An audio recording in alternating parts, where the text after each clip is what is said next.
बहुत ही जोरदार बल्लेबाजी करनी होगी, चमत्कारिक बैटिंग की जरूरत रहेगी। मौका निकल गया हाथ से, इस बार स्टंप हो सकते थे बैट्समैन। निश्चित रूप से। और देखिए रन की गति अब 20 की होगी तब ये मैच जीतेंगे, और फिलहाल ये स्टंपिंग का चांस था। अच्छा फ्लाइट दिया था, कदमों का इस्तेमाल करके आगे आए थे, और ये विकेट कीपर से गलती हुई। और मुझे लगता है 1-1 हो गया, एक उन्होंने अच्छा किया और एक गलती हो गई।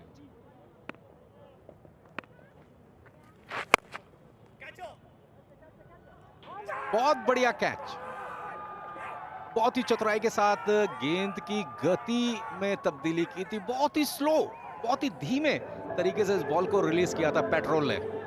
पेट्रोल हालांकि काफी महंगा है, लेकिन यहाँ पर इस पेट्रोल ने तेलुगु वॉरियर्स की मुश्किलें बढ़ा दी हैं इस विकेट को लेकर के, और मौका दिया है अपने समर्थकों को थिरकने का, डांस करने का। देखिए किस तरीके से, बहुत हल्के से, जिस बात की हम चर्चा कर रहे थे।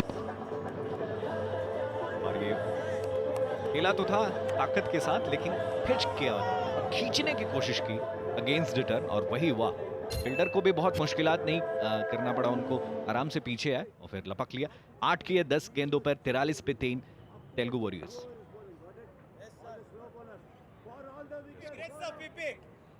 पेट्रोल बहुत किफायती है, सुधीर बाबू आए हैं। ऐसा लगा कि शायद बॉल ग्रिप में से निकल गई थी, और एक बार ऐसा लगा कि शायद डैगनल आए थे, इसलिए उन्होंने अंपायर की तरफ देखा, लेकिन फिर से राउंड द विकेट। अगर ये प्लानिंग भी होती है, और ये इस सिचुएशन पे अगर आप लेफ्ट करेंगे बॉल को, क्या कर रहे हैं बैट्समैन, और इनकी रणनीति तेलुगु वॉरियर्स की मुझे शुरू से ही समझ में नहीं आई।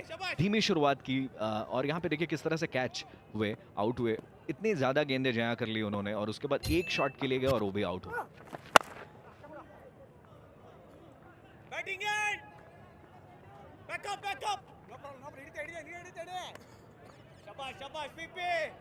कर्नाटका बुलडोजर्स के कप्तान काफी खुश होंगे, क्योंकि एक रन से कोई फर्क पड़ने वाला नहीं है कर्नाटका बुलडोजर्स के लिए। फर्क पड़ेगा तेलुगु वॉरियर्स के पक्ष में। 20 गेंदे 79 रन।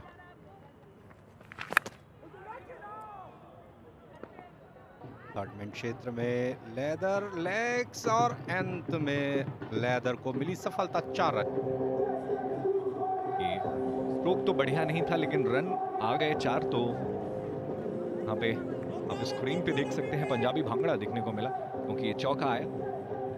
75 रन 19 गेंदों में, मतलब अगर 4 हर गेंद पे लगेगा तो 76 बनेंगे, जो बड़ा मुश्किल होगा। और ये देखिए किस तरह से आउट हुए, फैच किया था मनोज।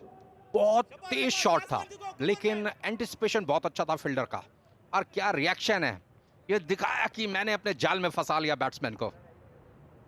और निश्चित रूप से काफी खुशी महसूस होती है खेल के मैदान में, अगर आप जो करते हैं वो बिल्कुल सही रहे।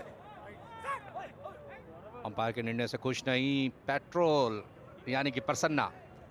अगर प्रसन्ना का नाम ले तो इरापल्ली प्रसन्ना को कैसे भुला सकते हैं, महान ऑफ स्पिन गेंदबाज, स्पिन तिकड़ी के सदस्य चंद्रा बेदी प्रसन्ना, और बाद में जुड़े थे उसमें वेंकट राघवन, लेकिन यहाँ पर प्रसन्ना पेट्रोल के रूप में भी है, बहुत ही किफायती। ओह, मौका मिल सकता था कैच लपकने का। तो इस तरह से 7 के बाद 49 पे 3, कई हिसाब से वो मायने रखेगी, वो भी मैं इस गेंद के बाद बताऊंगा। ये वाइड गेंद मनोज, देखिए अगर आप इस मैच को हारते हैं, आपने एक मैच जीता है तेलुगु ने, तो उनको अपने पॉइंट्स टेबल के हिसाब से रन रेट के ऊपर भी ध्यान रखना चाहिए। इतने रन से अगर आप हारेंगे, 18 गेंदों पे 73 रन, अगर आप 50 या 60 रन से हारेंगे तो फिर मुश्किल हो जाएगा आपका इन करना सेमीफाइनल्स में। और फिलहाल 1 रन के लिए भागते हुए दोनों बैट्समैन लॉन्ग ऑन की दिशा में गई थी गेंद। तो मनोज, कुल मिला के रणनीति मुझे समझ में नहीं है, आपको कुछ समझ में आया तो प्लीज शेयर करें हमारे साथ। नेट रन रेट की स्थिति में हार और जीत दोनों महत्वपूर्ण रहती हैं। कितने रनों से आप जीत रहे हैं वो तो महत्वपूर्ण है ही, लेकिन अगर आप बहुत बड़े अंतर से हार रहे हैं वो भी आपके रन रेट में काउंट होता है, प्लस माइनस में। फिलहाल यहाँ पर मौका मिल सकता था स्टंप करने का, हालांकि बॉल फंबल जरूर हुई थी। एक्शन रिप्ले काफी इंपॉर्टेंट रहेगा। उठाया हाथ में, बिल्कुल यहाँ पर विकेट गिर सकता है तेलुगु वॉरियर्स का, एक और झटका लग सकता है, नींद उड़ सकती है तेलुगु वॉरियर्स की। बिल्कुल उड़ सकती है, और निश्चित रूप से ये आउट होने के कगार पे पहुंच गए हैं, और आउट, जी हाँ, ये इसलिए भी बना के 9 गेंदों पर। स्टंप किया सौरभ ने नीरूप की गेंद पे उन्हें। यहाँ पर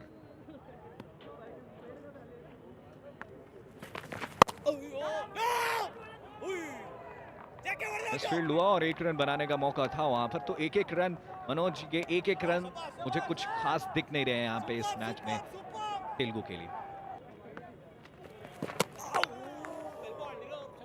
जैसे जैसे डॉट बॉल्स फेंकने में सफल हो रहे हैं कर्नाटका बुलडोजर्स के गेंदबाज, वैसे वैसे मुश्किलें बढ़ रही हैं तेलुगु वॉरियर्स की।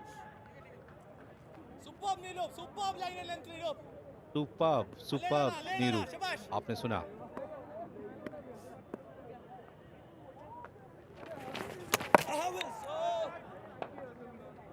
फिर से तीसरे एम्पायर के पास गए हैं, स्टंपिंग की जोरदार अपील हुई वहां पर।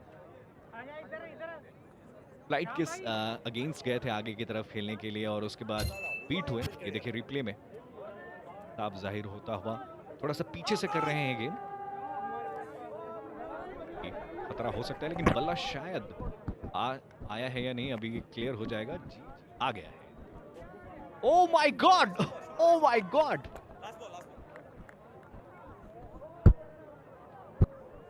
लेकिन ये भी देखना होगा कि नए नियमों के अनुसार कि